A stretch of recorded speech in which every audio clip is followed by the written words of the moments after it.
자, 예정론 23페이지요. 예정론 23페이지. 네. 무조건적 선택입니다. 자, 하나님의 경지로 말미암아 자기 영광을 나타내기 위하여 인간과 천사들 중에 어떤 이는 영생을, 어떤 이는 영원한 죽음에 정의, 웨스트민스터 신앙 고백자는 말하고 있다. 그러니까 칼빈의 교리죠. 무조건 선택이에요. 무조건 선택의 교리는 바로 뭐가 전제되냐면 하나님의 모든 것을 뭐예요? 작정하시고 예정하셨다. 예정하셨으니까 어떤 자는 버리고 어떤 자는 택하는 거예요. 그래서 무조건 선택이 주어질 거예요. 그러니까 늘 이 비유를 생각하면, 이 말씀을 생각하면 비유는 뭐냐면, 모태에 있을 때 하나님께서 야곱은 사랑하고 에서는 미워했다. 그럼 모태에 있으니까 아직 어떤 행동이 출생하지 않았으니까 어떤 행동이 없잖아요. 그때도 이미 하나님이 야곱을 사랑하셨어요. 그렇기 때문에 야곱의 후손에서 결국은 뭐예요? 메시아가 오시는 이런 역사가 주어지고 구원받는 역사가 주어지지만 에서의 후손은 알라신을 믿는 자들이 다 됐단 말이에요. 그러니까 이게 다 벌써 시작부터 뭐예요? 택자와 불택자는 이미 정해져 있는 것이다. 그런데 여기서 또 함정에 빠지면 안 되죠. 그렇게 하나님이 모든 걸 예정했다고 하면 뭐 전도할 필요가 없지 않느냐 이렇게 되는데, 그 전도를 하고 안 하는 주체가 누구냐면 인간이 아니라 성령이 하게 하시는 거예요. 내가 하고 싶다고 해서 전도가 되는 게 아니고 내 마음을 누가 움직여요? 성령이 움직여서 전도하게 만드는 거예요. 그래서 인간이 한다 안 한다 이거는 뭐예요? 그거는 벌써 무식한 상태라 이게. 하나님은 아는 지식이 없기 때문에 그쪽으로 빠져버리는 거예요. 마치 전도가 인간이 해야 되는 것 같이 생각하면 안 돼요. 성령께서 하시는 거라고요. 그래서 칼빈이 그 부분을 갖다 마무리를 못했기 때문에 2000년 지금 주어지는 현재까지 많은 장로교의 이런 저거가 혼선이 주어진 게, 칼빈이 거기까지 매듭을 딱 지어놨으면 이런 교리적인 혼선이 없어지는 거예요. 그래서 칼빈이 예정의 교리에 대해서는 나태와 방종에 빠지기 쉬우니까 조심해라 이렇게 했단 말이에요. 근데 나태와 방종에 누가 빠져요? 안 빠져요. 성령이 사로잡으면. 사도 바울 봐요. 나를 그리스도의 사랑에서 기근이나 칼이나 그 무엇이라도 나를 끊을 자가 없다 이렇게 나간단 말이에요. 그러니까 성령이 사로잡히는 성령의 사역을 거기다가 예정했다가 이걸 집어넣지 못한 칼빈이 정리를 제대로 못해줘가지고 많은 지금 이 성결계나 이런 데는 전부 알루미늄주의잖아요. 그렇게 빠져버리고 하는 거예요. 그게 아니에요. 깔끔하게 정리되는 건 뭐냐? 인간이 하는 행동이 주체가 아니고 우리 믿는 자의 행동의 주체는 누구냐? 성령이다. 이거를 알면은 깔끔하게 해결되는 거예요. 자, 그래서 무조건 선택 교리는 인간의 행위나 결정 등의 조건에 의하지 않고 하나님 자신의 절대 주권의 영광을 드러내는 사역의 근거를 두고 있다고 말한다. 그래서 하나님 당신 영광 받으시기 위해서 모든 역사를 다 진행하신다. 강팍해 할 자를 강팍해 하고 국률이 할 자를 국률이 여기신다. 모세를 대항하던 애굽의 바로왕은 점점 강팍하게 만들죠. 그게 바로가 자기가 강팍해지는 것이 아니라 하나님은 그렇게 강팍하게 하는 거예요. 누구를 위해서? 택한 자를 위해서. 저들이 광야의 모든 종생활을 마치도록 하기 위해서. 그렇게 하나님이 역사하신다. 이런 걸 알 수가 있죠. 그러면 인간의 타락을 근거로 한 하나님의 선택을 생각하는 것은 잘못이다. 하나님께서 창세전의 주권적 예정 사역에 의하여 선택되었기 때문에 타락해서 구원을 얻게 되는 것이지, 타락되었기 때문에 선택을 통하여 구원을 얻는 것이 아니라는 말이다.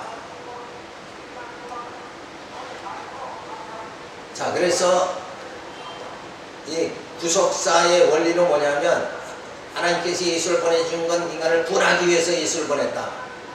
이렇게 되면 누구를 위해서요? 인간을 위해서. 이렇게 초점이 인간에게 맞춰지는데, 그런 해석은 잘못된 거란 말이에요. 이 구속사의 모든 걸로 우리 주석책이 전부 구속사 원리로 되어 있기 때문에 자칫하면 다 인간이 중심이 돼버리고 마는 거예요. 근데 그게 아니라 이미 뭐예요? 하나님의 작정대로 되어지는 거예요. 예정대로 되어지는 거예요.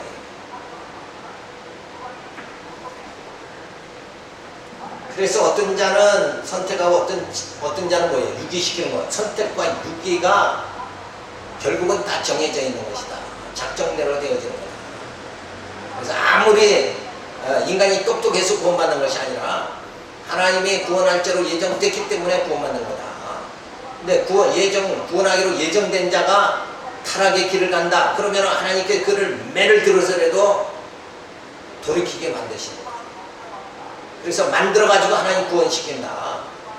그런 분이 바로 뭐예요? 능력 전능하신 하나님이시다.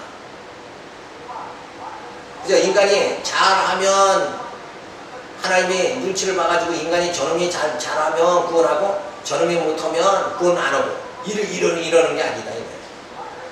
못하면은 매를 때려서라도 만들어가는 거예요. 만들어.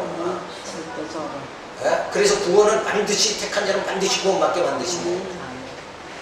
하나님이 택한 자를 한 사람도 자기 양은 뭐예요? 예수님 오셔. 자기 양은 하나도 잊어버리지 않는다 이거예요. 그래야 우리 심령이 뭐가 주어져요? 편안함이 주어지잖아요. 이거 내가 잘하면 교회생활 잘하면 구원받고 교회생활 내가 게으르면 구원 못 받는다. 이런 공포감에 좀 은연히 공포감을 가지고 있잖아요. 근데 거기서도 우리가 벗어날 수 있는 건 뭐냐? 한 택한 자를 한 사람도 하나님은 잃어버리지 않는다. 구원하신다. 반드시. 근데 못된 신앙생활을 하는 사람은 그만큼 연단을 많이 채찍을 많이 때린다. 그래서 구원받게 하니까 뭐예요?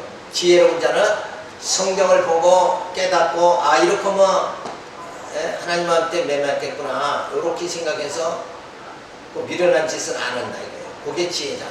매맞은 짓을 안 하는 게 지혜자다. 육에 있어도 타락되었기 때문에 육이 되는 것이 아니고 하나님의 절대 주권 사이가 예정성에 육이 되었기 때문에 타락되고 또한 타락된 그대로 버려진다는 말이다. 그러니까 에서는 버린 자니까 바알신을 섬기게 되고 멸망당하는 거예요. 우상을 섬겼기 때문에 멸망하는 거다. 그러니까 그게 다 정해진 대로 되어진다.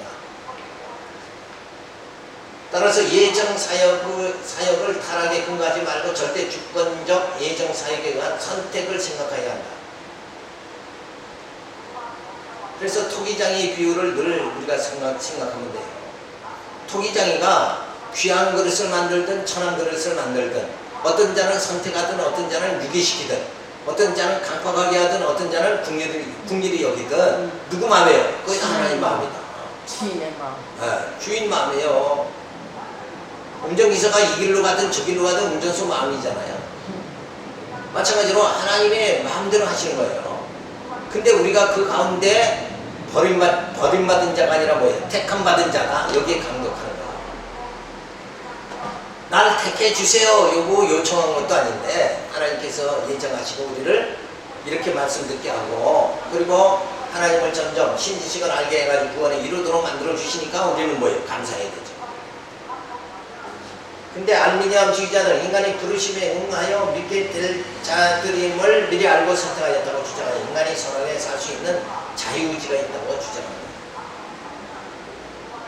그래서 이들이 예를 들은 건 구원의 밧줄이 하늘에서 구원의 밧줄을 내려주면 인간이 붙잡아야 구원받는 거 아니냐 이렇게 설명하는 거예요. 근데 사실은 뭐예요? 죽은 자는 그 구원의 줄을 붙잡을 능력 자체가 있어요 없어요?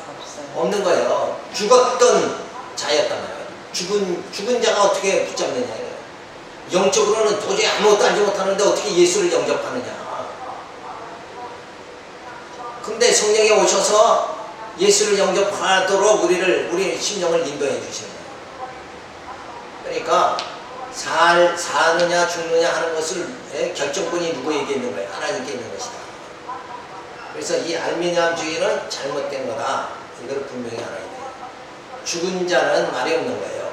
죽은 자는 손가락 하나도 움직일 수가 없죠.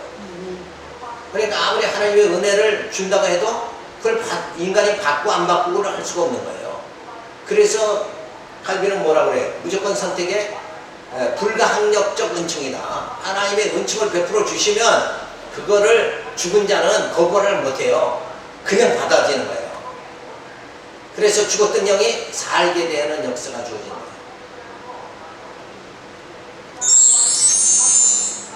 자, 교리적 관점에서의 예정론의 정당성을 우리가 살펴보면 칼빈은 무조건 선택을 말하죠. 사형죄로서 지적 능력이 완전히 상실했다. 그런 가운데 하나님이 선택했다는 거죠. 사형죄로서의 의지력이 상실됐다. 사형죄로서의 판단 능력이 상실되고 죄의적으로 본능대로만 살아가는 거예요. 그러니까 우리가 내 뜻대로 살아간다. 이게 우리 인간은 자유의지가 있다. 이렇게 생각하기가 쉽죠. 믿지 않는 사람들은 뭐래? 당신은 자유의지가 없다. 이러면 열받는단 말이에요. 근데 여기서의 자유의지라는 게 뭐냐? 우리가 이렇게 내가 걷죠. 내가 지금 걷고 싶은 대로 걸을 수 있잖아. 이거 자유하다.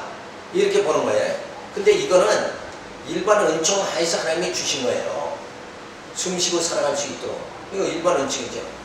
햇빛을 쬐을 수 있도록 일반 은총이죠.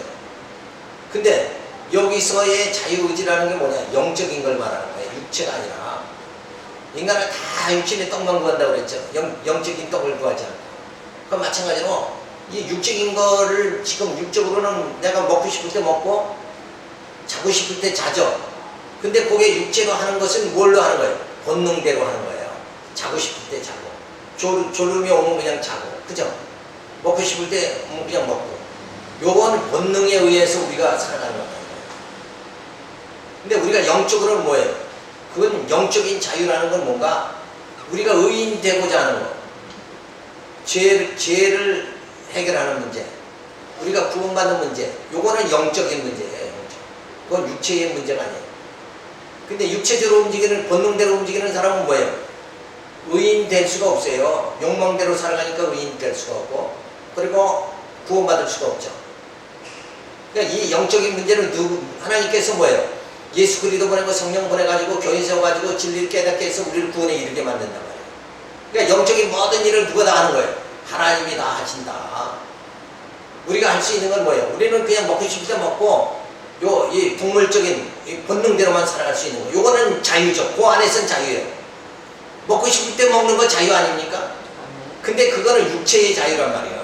영적인 자유가 아니다. 그래서 믿는 사람이나 믿지 않는 사람은 다 육체의 자유는 동일하게 다 가지고 있는 거예요. 그렇잖아요. 믿지 않는 사람도 먹고 싶을 때 좋은 음식 먹고, 믿는 사람도 먹고 싶을 때 좋은 음식 먹잖아요. 다 이 본능은 똑같다. 근데 우리에게 플러스가 돼 있어요. 뭐가? 영적인 자유가 플러스 된 거예요. 영적인 자유가 뭐예요? 죄에서 해방되는 거잖아요. 요거를 누가 주시는 거예요? 예수 그리스도 안에서 능치 못함이 없느냐. 예수 안에서 자유함을 우리가 얻게 되어진 거예요. 그래서 우리가 의인되고 우리가 부활의 몸을 입고 천국에 들어갈 수 있는 거.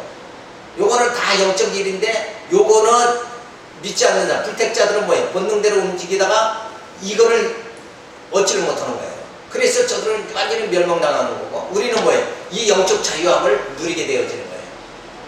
그래서 이 영적 자유함이라는 건 뭐냐? 죄에서 자유함을 말하는 거예요. 죄에서. 죄 가운데 있을 땐 본능대로 살아가는 거예요. 욕심대로 살아가는 거예요. 근데 죄에서 자유함 받으니까 우리는 뭐예요? 성령의 소욕으로 살아갈 수 있게 돼요. 그러니까 영적인 삶을 살아갈 수 있게 만들어진다. 그러니까 육체의 자유와 영적 자유는, 이거는 육체의 자유는 초등학문이다 이렇게 비유하면, 영적인 자유는 이건 고등학문이다, 고상한 지식이다 이렇게 보면 되는 거예요. 그래서 예수 그리스도께서 이 본능에서 우리를 자유 해방시켜 주세요. 이스라엘 백성들을 애굽에서 400년간 종살이했는데 자유 해방시켜 줬죠. 그 마찬가지로 우리는 육체의 자유에서 자유 해방돼가지고 뭐예요? 영적인 자유 상태로 우리가 들어가게 만든 거예요. 그래서 진리가 너희를 자유케 하리라. 진리가 너희를 자유케 하리라. 요 상태로 들어가는 거예요. 좀 이해가 되죠, 이제? 이걸 잘 이해를 하셔야 돼요. 그래서 육체로 짐승같이 살아가는 것은 세상 구원받지 못한 사람들이고, 우리는 거기서 이제 자유함 받았죠. 진리가 우리를 자유케 해줬으니까 우리가 예수로 인해서 뭐예요? 의인되고, 그리고 천국을 소망하며 살아갈 수 있도록 이렇게 우리의 신분이 완전히 바뀌어버린다. 그래서 우리는 진리 안에서 자유한 자다. 그러니까 그냥 자유한 자다 그러면 육체의 자유를 말하는 거고, 우리가 진리 안에서 자유한 자다. 예수 그리스도 안에서 자유한 자가 됐다. 이거는 영적인 자유자가 됐다는 것을 말해주는 거예요. 자, 그래서 타락으로 자유의지를 전부 상실했어요. 그래서 그렇게 상실된 자는 무조건 선택 하나님이 해주셔서 우리로 하여금 뭐예요? 성도들 구원에 이르지 이런 상실된 몸으로 구원에 이르지 못하죠. 신령한 몸으로는 몸을 이루지 못하는데 칼빈은 그런 자를 무조건 선택해서 이제 어떻게 하는가? 인간의 행위를 보지 않으시고 무조건 선택에 의하여 구원에 이르게 그렇게 만들어 주십니다. 그래서 다 예수 믿어요. 그래서 이제 우리는 육체의 자유로 살아가는 것이 아니라 우리가 영적 자유 안에서 살아가게 만들어졌다. 근데 이 영적 자유 안에 거하면서도 어느 자유를 또 구하려고 해요. 육체의 자유에 빠지려고, 육체의 쾌락에 또 빠지려고 그런다. 그 생활은 잘못된 생활이다.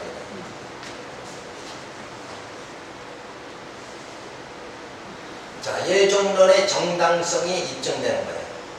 자, 일체 사형체는 아무것도 할 수 없는데 무조건 선택해가지고 우리를 구원에 이르게 만들어 주시니까 예정이라는 건 뭐예요? 정당한 것이다.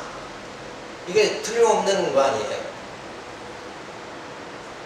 그래서 이 예정이라는 것을 장로교 성도라면 이걸 철저하게 믿어야 돼요. 내 힘으로가 아니라 뭐 누구 힘으로? 하나님께서 성령으로 우리를 강권해가지고 하나님 나라에 이르게 만든다. 이게 예정이거든요. 근데 그렇게 믿으면서도 사실 예정 얘기하면 또 싫어한단 말이에요. 그게 아니라 그 얘기가 그 얘기란 말이에요. 결국 우리가 성령에 이끌리면 맞죠? 그게 다 예정이라니까. 이처럼 사랑하사 독생자를 보내 구속해 주심은 예정 섭리에 의한 무조건 선택에 의한 은총이다. 우리가 이 땅에 와서 뭐 하나님 앞에 기특한 행위를 해서 예수님 보내서 우리 기특한 행위를 보고 우리를 구원해 주신 게 아니라 우리가 나기도 전에 창세전에 뭐예요? 예수 그리스도 안에서 우리를 예정해 주셔가지고 구원에 이르게 만들어 주십니다. 그래야 우리의 구원이 뭐예요? 처음부터 끝까지 요동함이 없는 거예요. 인간의 행위, 내 행위와는 전혀 관계없이 하나님의 은혜로, 은총으로 결국 우리가 구원받는다. 그래서 우리의 구원이 너무나도 확고하다. 이래서 정말 우리 심령의 평강을 누리며 살아가게 되죠. 그래서 세 번째는 제한적 속죄를 통해서 예정이 분명하다. 예정 교리는 정당하다. 이렇게 우리가 살펴볼 수 있는데, 자, 그리스도의 속죄가 무제한적으로 적용되는 것이 아니라 선택자들에게만 실용성 있게 적용되어 구원에 이르게 한다는 교리다.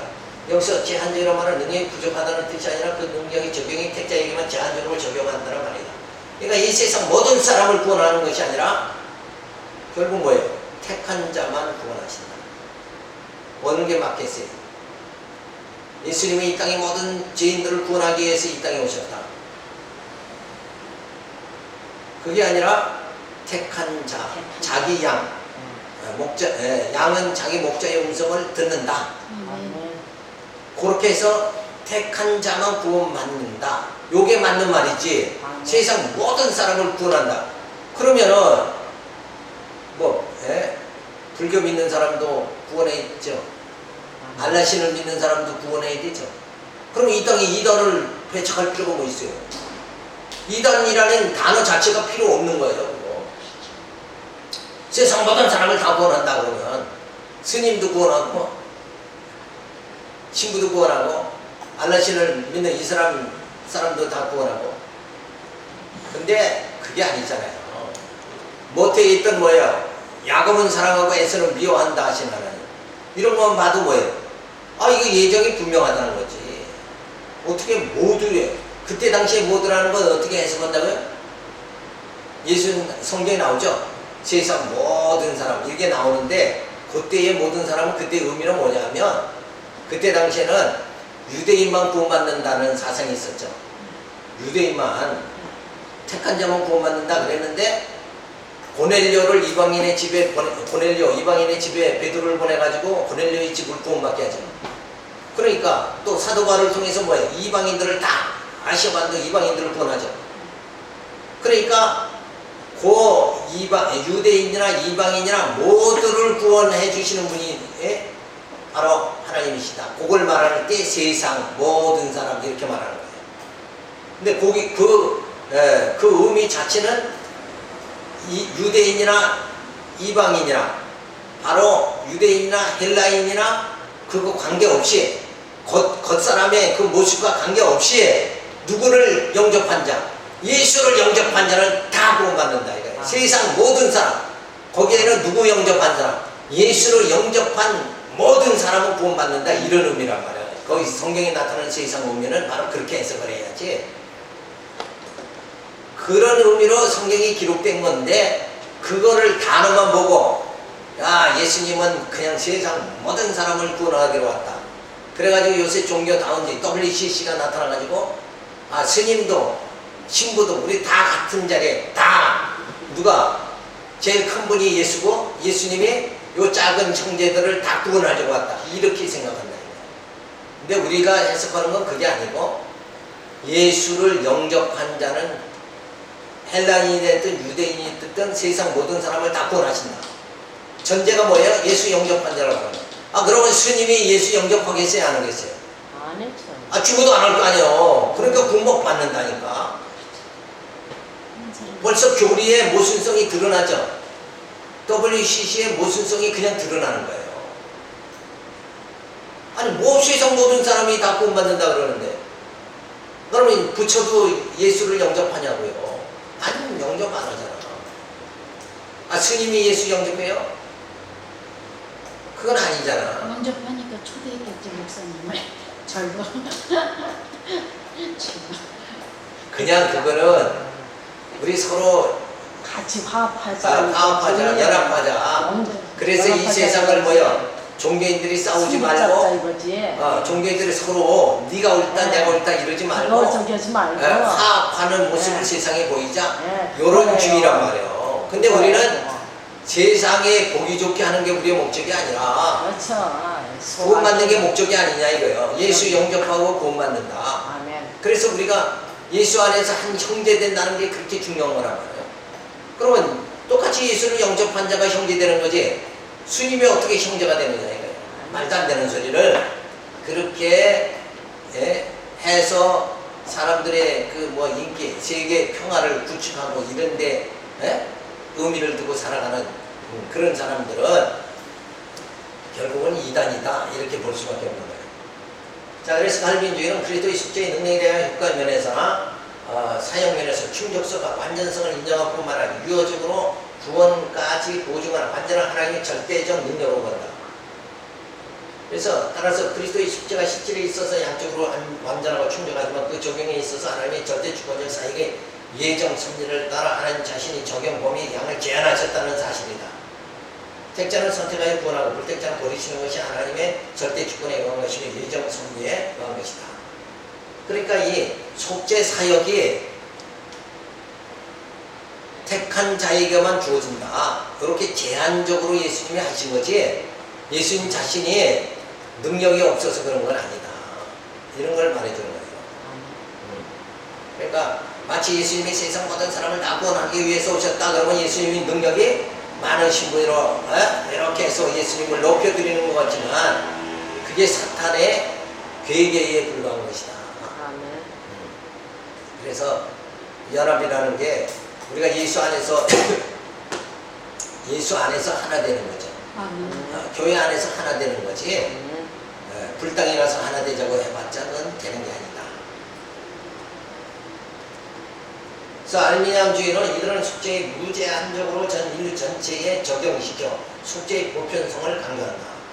읽어봐요. 알미니안주의가 결국은 사상이 WCC로 오늘 현대에 나타나는 거다 이거예요. 이게 모든 사람 구원한다고 그러잖아. 이게 모든 사람. 자, 이들은 칼빈주의자들을 향해 제한이라는 것은 숙제 능력의 불완전성을 말하는 것이라고 비난한다. 근데 예수님께서 하나님께서 야곱은 사랑하고 에서는 미워했다. 그렇다고 해서 하나님의 능력이 부족한 거예요? 그건 아니에요. 하나님 그냥 기쁘신 뜻대로 행한 거지. 그걸 능력으로 평가하면 안 된단 말이에요. 하나님이 능력이 없어서 에서 구원 못해요? 그건 아니잖아. 능력이 부족해서가 아니라 하나님은 야곱을 사랑하고 에서를 미워했기 때문에 에서의 후손은 구원받지 못하는 거다. 그 하나님이 뭐야? 토기장의 비유같이 토기장 마음대로 하는 거란 말이에요. 결국. 그래서 이들의 이 제한이 있다. 속죄 능력이 불안정성이 보인다. 이런 것은 뭐예요? 잘못된 거다. 불안성 완전하지 못해서가 아니라 뭐예요? 하나님의 야곱은 사랑하신 거, 에서를 미워한 건 그건 하나님이 좋아서 그렇게 하신 기쁘신 뜻대로 한 거다. 능력이 부족한 게 아니다. 이렇게 우리가 판단하는 거예요. 이것은 제한적이라는 말을 이해 못한 처사인 것이다. 제한적으로 하나님의 구속의 사역을 전개하신다. 이걸 말하는 거예요. 칼빈은 제한적이다. 능력이 부족한 것이 아니라 그냥 여기 이 사람만 구원하겠다. 이렇게 한 거예요. 야곱만 구원하겠다. 이렇게 한 것이다. 자, 교리적 관점에서 이 예정론의 정당성을 우리 다시 살펴보면 칼빈은 제한 속죄를 말하잖아요. 속죄가 무제한적으로 적용되는 것이 아니라 선택된 택자에게만 제한적으로 적용된다. 그러니까 하나님은 택한 자만 사랑하는 거지 버릴 자는 사랑 안 해요. 불택자는 사랑 안 한다. 이 말이 맞는 거예요. 그래서 택한 자에게만 죄를 사해 주신다. 이게 제한 속죄예요. 불택자는 유기시키고 택자는 속죄하심으로 구원하신다. 이게 하나님의 능력이 부족해서가 아니라 뭐예요? 하나님이 당신 기쁘신 뜻대로 하는 거예요. 그 능력하는 전혀 관계없다. 그래서 궁일이 여길 자를 궁일이 여기신다. 버릴 자를 강팍하게 하여 멸하시는 것. 이게 하나님의 기쁘신 뜻대로 하는 거지 어떤 자를 구원할 능력이 없어서 저들을 버리는 게 아니다. 그래서 요한계시를 보면 짐승을 무적행에 가두죠. 그런 거 하나님이 그냥 그렇게 하시는 거예요. 그 능력이 없어서 그런 게 아니라. 그래서 하나님은 뭐예요? 빛과 어둠을 창조하시죠. 그러니까 그 어둠 자체도 하나님의 용도에 필요해서 창조하신 거지 무능해서 어둠을 창조하신 게 아니다. 그래서 이 땅에는 악인도 있고 의인도 있죠. 그건 하나님의 능력이 없어서 이 땅에 악인을 그냥 득세하게 만드느냐? 그게 아니에요. 악인이 있으므로 뭐예요? 의인이 의인 되게 만드시는 거예요. 그래서 의인이 나도 저 불택자와 똑같은데 혈기내고 욕심내고 똑같은데 나는 어째 구원하셨는가? 이러면서 하나님의 그 사랑이 강력하도록 만드시는 게 요 악인을 두신 이유다는 거예요. 그죠? 그래서 고난 당해보고 그 다음에 하나님 품 안에 안겨봐야 죽음의 공포를 느껴보고 하나님 품에 안겨봐야 그때 하나님의 사랑이 얼마나 귀한가. 그때는 이제 딴 생각 안 해요. 선악과 따먹을 생각 안 하고 엄한 생각 발배를 탐을 쌓을 생각 안 하고 오직 뭐예요? 근데 영혼이 만족합니다. 이러면서 하나님만 섬기게 된다. 그걸 원해서 하나님은 이 세상을 이렇게 전쟁과 기근으로 막 휘몰아치게 만들고 인간의 무능력을 완전히 바닥나게 만들어주고 끝장나게 만들어주시고 그 다음에 뭐예요? 하나님을 구원해 주신다. 그래야 하나님을 온전히 섬기게 된다. 그런 하나님의 깊으신 뜻이 있어가지고 이 땅에는 의인도 있게 하고 악인도 있고 오히려 악인이 득세하고 맞아요. 그죠? 그래서 이 세상에는 왜 악인이 저렇게 득세합니까? 하나님은 누구 편이에요? 의인 편이잖아요. 의인 편이 하나님은 의인 편인데 어떻게 세상은 악인이 득세하느냐? 이게 이상하다는 거예요. 이거 도저히 이해가 안 간다. 그죠? 이해 안 가죠? 그런데 그렇게 하시는 이유는 이치 안마저도 하나님. 의인이 이 땅에서 고난받으면서 수모당하던 그 고통당하던 생활을 생각하면서 하나님 나라에서의 그 평강의 맛을 보면 그때 평강의 맛이 그 희락이 얼마나 값진 것인가. 그걸 깨닫고 온전히 하나님만 경외하도록 만들기 위해서 이 땅에 이걸 다 경험하게 만드시는 거다. 자식도 부모의 고마움을 알려면 호되게 한번 고생을 시켜야 돼요. 그러고 나면은 부모, 정말 가정이라는 게 우리 엄마 아빠 있는 이 가정이 얼마나 편안한가. 세상에 나가서 고생을 해봐. 탕자가 고생을 해보니까 아버지 집이 그리워지고 아버지 사랑을 그때 깨닫는 거 마찬가지고, 이 세상은 질병과 죽음의 고통 속에서 우리가 방황하다가 사망의 음침한 벌적에서 헤매이다가 이제 하나님 앞에 가면 그때는 정말 이제 내 모든 시련이 다 끝나버려. 내 모든 고통이 다 이제는 끝이 났구나. 그러고 찬양 드릴 수 있는, 하나님만 찬양하는 그런 우리의 모습, 감격된 모습. 그래서 하나님의 사랑에 감격하면서 살아가는 곳이 어디야? 어디입니까? 천국이다 이거예요. 이 땅은 불만과 고통이 많은 땅이고, 천국은 뭐예요? 하나님의 사랑에 감격하는 그 땅이 되어진다. 그래서 우리를 이렇게 많은 경험을 시키는 거예요. 그래서 때로는 질병으로, 때로는 사망으로 우리를 그렇게 인도하지만 결국은 우리에게 주시는 건 뭐예요? 영생을 주신다. 그때 이 영생이 얼마나 값진 것인가를 그때 우리는 뭐예요? 체험하게 되는 거예요. 그래서 그 하나님만 섬기고 살아갈 수 있도록 하나님께서 우리를 그렇게 인도해 주신 거죠. 자, 그래서 예정론에서 정당성이 입증되는 거예요. 모든 사람 구원하는 것이 아니라 선택된 자만 구원하신다. 구원의 능력이 부족함이 아니라 예정 섭리에 따라 구원의 적용 범위를 제한하셨다는 것이다. 택자에게만 구원을 제한하셨다. 아멘. 아멘. 이게 그래야 하나님의 사랑이 뭐예요? 온전히 드러나는 거죠. 아멘. 네 번째로 불가항력적 은총에 인간에게 베풀어진 은혜가 피조된 인간피를 보배될 수 있는가? 칼빈주의자들은 절대로 보배될 수 없다고 주장합니다. 하나님께서 기뻐 용납하시기로 작정하실 때 말씀과 성령으로 저희들을 확실히 부르사 저희가 본 성품으로 사는 죄와 죽음에서 나오게 하시고 그리도록 말미암아 은혜와 구원을 얻는 지위에 이르게 하시며 심지를 새롭게 하시고 전능한 힘으로 그리스도에게 나아가게 그렇게 하신다. 요게 불가항력적 은총이에요. 그러니까 하나님의 사랑에 하나님의 사랑 안에 거할 수 있도록 우리를 뭐예요? 지금 무지한 우리를 강권해가지고 하나님의 그 은총의 날개 아래 들어갈 수 있도록 그렇게 누가 하시는가? 나는 그렇게 할 능력이 없어요.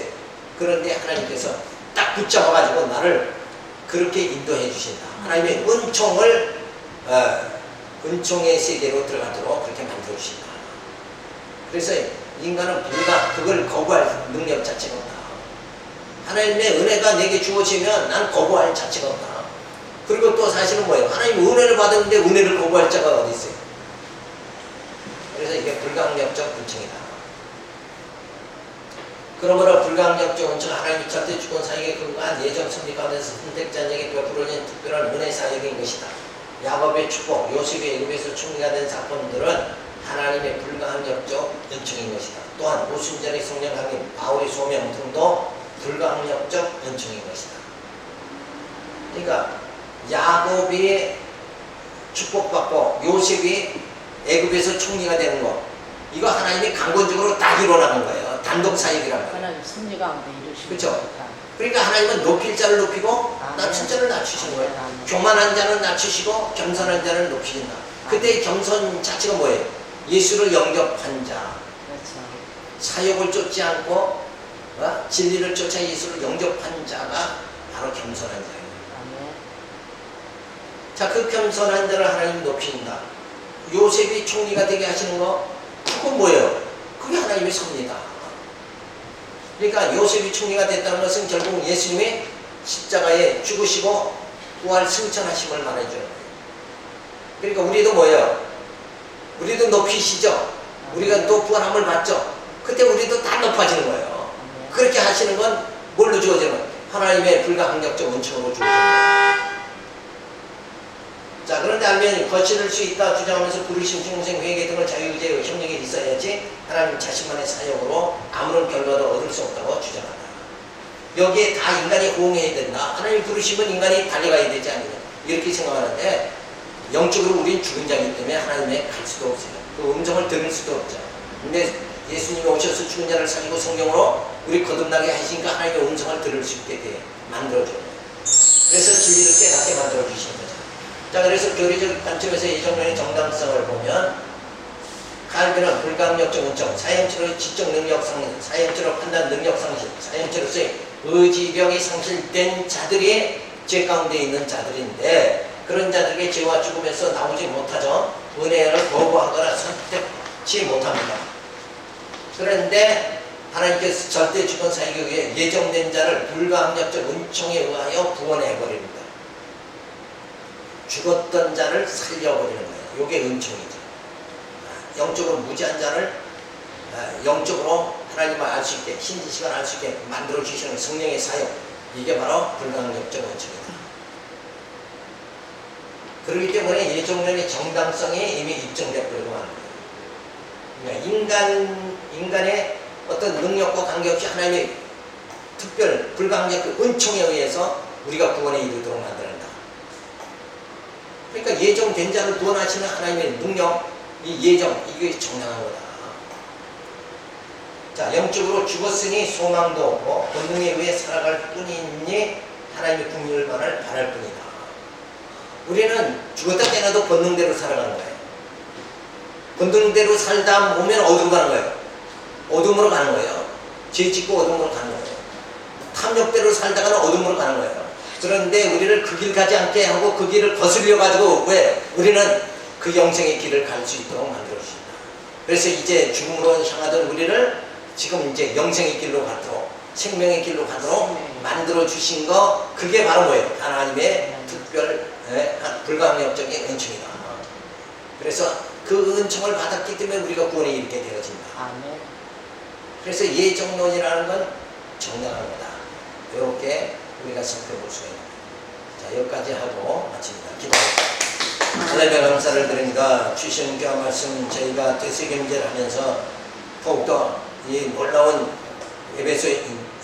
베드로전서의 말씀을 통해서 정말 하나님이 성도 생활의 기초와 목표를 분명하게 가르쳐 주심을 통해서 우리의 영적으로 정말 속사람이 성장할 수 있도록 자라날 수 있도록 인도해 주심을 생각하지 감사를 드립니다. 또 이 말씀을 부여잡고 마지막에는 이 땅에서 광야 생활에 여러 가지 공고와 어려움을 당하지만 이것을 이기고 믿음으로 이기고 승리하면 마지막에 칭찬과 영광과 존경함을 받게 해주신다는 이 약속을 부여잡고 살아갈 수 있도록 인도하여 주시옵소서. 무사고 예수님의 이름으로 기도드렸습니다. 네. 수고했습니다. 감사합니다. 수고하셨어요.